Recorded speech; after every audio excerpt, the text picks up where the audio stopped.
Hi, it's Andy. Hi, it's Dave. Hi, it's Kirk. We're here at Club 85, who have been very kind to allow us to use their space for filming these episodes, so massive thanks out to the team here. And if you ever want to check out some live rock and metal music, please head down to Club 85 here in Hitchin in Hertfordshire. Even if you're in Indonesia or somewhere like that, just fly over, come and check out gigs. Come It's to great. London and then get on a train to Hitchin. If you ever come into London, It's in the whole counties. travels, come here. Today we're going to check out a band called Rise to Fall. Ever heard of them? Name possibly rings a bell. Never heard. No, same as Kirk. Rings a bell, but maybe I'm thinking of other bands that got the word rise and fall in it. Yeah, Distance to Fall, Decline- Distance to Decline Fail, to Decline to Fall. Fall, one of them. Shadow Fall. Shadow Fall. Right, so yeah, this should be an interesting one if you've never heard them before. Let's just get straight into there. We'll be talking to each other during it, but we'll obviously share our thoughts and feelings at the end with you guys. Let's check out Rise to Fall, and the song is Acid Drops. 3, 2, 1, go!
Right, there we go. Rise to Fall and Acid Drop. So, Context. Give us context. Who are they? Where are they from? What year? so what did I say they're from? Spanish, yes. Oh, it's Spanish? They are Spanish from 2008. I think they formed. This video came out in 2018. Okay. I think they've done a few more since then, but it's the one that I kind of have seen before, and I thought it'd be a good one to bring to this channel. What genre is that, do we think? I need to be careful because it might be considered an insult. At the Gates core. At the Gates core. So That's I heard a better. little bit at the Gates. Shadowfall we threw in as a reference as Yeah, well. Shadowfall. In Flames elements of like the Swedish melodic death metal elements are in there as well. A bit of hard. What was it? Yeah, you Metalcore you is would in call there. it metalcore, wouldn't you? Yeah. It's overproduced enough to be metalcore. Why do you always say things are overproduced? What does that? What do you mean by overproduced? Just too Come on. clean, just too clean. The sound, it's almost they've almost wiped the aggression out of it because things sound too perfect in the mix. Is that the Perfect word, isn't Yeah, but even the chorus, there's so much reverb, and you've got these subtle keyboards in the background to make it sound massive. That's the idea, isn't it? I'll give you an example, a strange example that this is. Do you know that Britney Spears song, Crazy? Right? Oh, very well. Yes. Yeah. Do you remember when you first heard it? She just goes crazy, and this like multi-harmony Oh, do trumpets that and again, everything yeah. lights up. That's the type of production they've gone, and they've turned everything up. But So you're talking about too much layering. yeah, Effects exactly, and yeah. Stuff like that. No, So the- not actually. I lose interest because I just know it's going to be difficult to produce live. I didn't dislike the song. I'm not saying that, but have I heard it a million times before? Yes. Am I surprised that this is 2018? Yes. I would have expected that to be 2011 because I don't know anything about the band. Fair enough. Why are you so precise with your timelines? You've got to Sure, be. sure that's not late 2010 rather than 2011. You've got to be. No, that was January the 13th. Yeah, that's I just. need to get. January 14th. Sorry. I need to give some positives. Great vocal performance, and we were saying I love in the chorus he resisted the temptation to just go for that radio clean, friendly sound. He layered it, didn't he, with the really growly vocal, powerful. Which means he must be using some form of backing track because I didn't see Yeah. anyone else in the band doing the vocals. Yeah, and I'm So not it critical means of that's that. fine because Yeah, if usually you it's can do always it the live with guitarist a that backing comes in track, and do does it. the clean or something. Yeah. And then there is that element, I think, when we talked about Titan of Deity, Yeah. which switched, and obviously we had the heavy vocals main guy, and then it was the guitarist doing the cleans, and it was like that to me is a very cliched thing to do in a band. Yeah. When the guitarist does the cleans and the vocalist does the heavies. One question though, before moving on. The more you listen to that, how metalcore evolved over the last 12 years, does it put you off listening to At the Gates now, Slaughter of the Soul? Whereas I've never heard At the Gates Slaughter of the Soul, probably not. As I've never heard At the Gate Slaughter of the Soul, probably not. Oh, okay. What I would say The answer is yeah, it doesn't put you off. the Right. biggest difference for us, though, I suppose, is that we haven't heard the progression of the last 12 years of metalcore. I could probably tell you, I may have 2, maybe 3 albums of metalcore in my entire collection, which means it's still relatively fresh because I listen to some metalcore and I listen to Billy Joel Piano Man.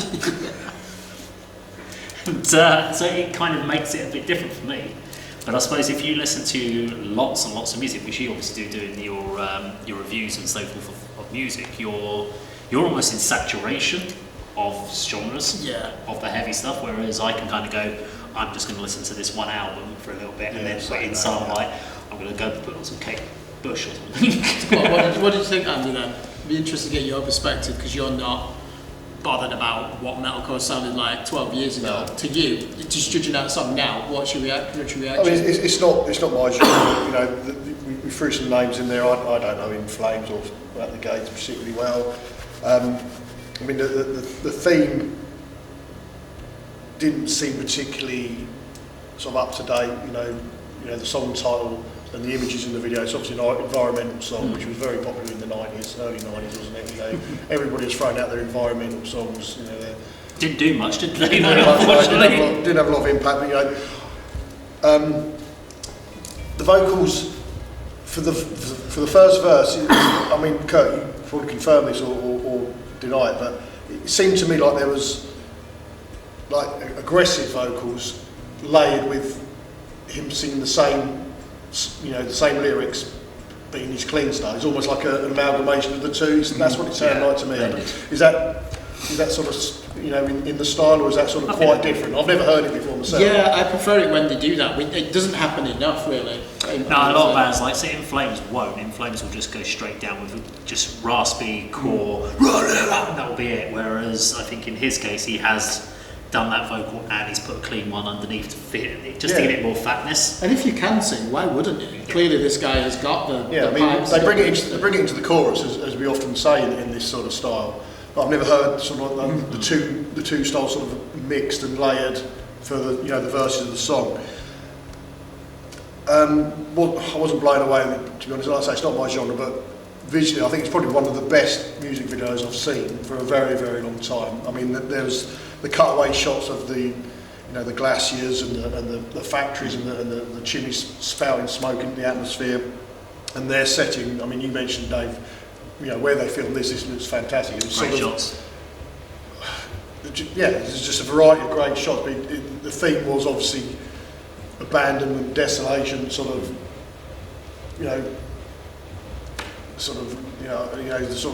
collapse of that particular part of the city that they happen to be in, whichever town, city that happens to be, and then the storm comes in at the end with the lightning and everything.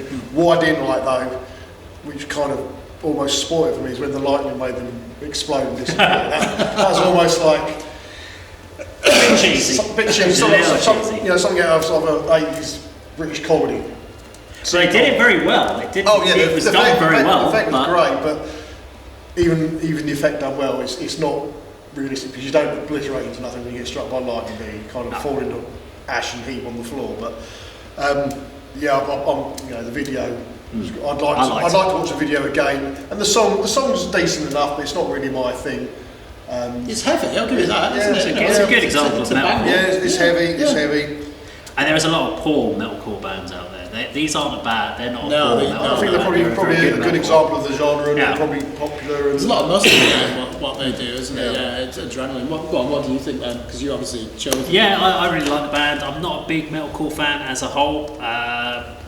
So even when we've talked about bands like A.D.K, In Flames, etc. So In Flames, I'm slowly now getting more and more into. But even then, I struggle in a lot of cases. I was checking out Only the Week the other day. I was watching that one live performance from Wacken. That was really good, and Pinball Map and a few other Satellites and Astronauts from them. So I've got some of the patrons keep sending me like money to go and check out videos. So I'm like, all right, Yeah, why not? fine, if you want to pay me to watch videos, awesome. But yeah, so these ones are one of those ones where the vocals are not. When it goes to that clean element, I love the fact that he layers up with some aggressive vocals underneath, just to thicken it out, so it doesn't become that cheesy metalcore element of doing that clean vocal element, which you see a lot of bands do, which around the early 2000s, 2005, It's almost 2006. reverse. It's almost like that's what metalcore seems to do a lot. Aggressive vocals, then clean for the chorus.